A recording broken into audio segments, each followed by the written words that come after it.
hello भन्दै छोरी तिमी पनि नमस्ते गरिदियो नमस्ते सबैलाई मेरो तर्फबाट नि नानीको तर्फमा नमस्ते हामी छोरी हप्पा पनि गरिदिनु त हप्पा नि गरिदिनु न छोरी हप्पा नि गरिदिनु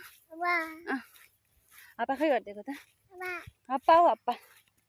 हप्पा छोरी खोइ हजुर भन्नुभएको छोरी खोइ हजुर भन्नुभएको हेलो गाइज हामी चाहिँ अहिले है घरबाट नानीको मामा लगाएको नानीको चाहिँ कपाल काटिदिएको छौँ कि त्यही भएर टाउकोमा बेरिदिएको सुतीको कपडाले धेरै गर्मी छ हो हामी चाहिँ हिँडिरहेको छौँ नानी हजुर भन्नु न त हजुर भनिदिनु हजुर भनेको खोइ त से घरमा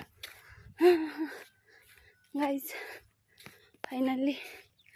आइपुग्यो भन्दा नि पुग्नु आँट्यो है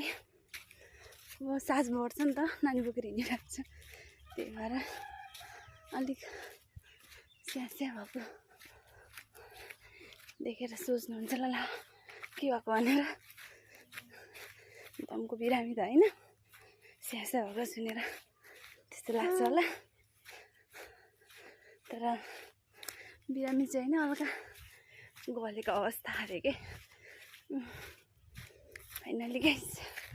घर चाहिँ आइपुग्यो होइन अब यतिकै चाहिँ म राख्न चाहन्छु भन्दा पनि आइपुग्यो गाइस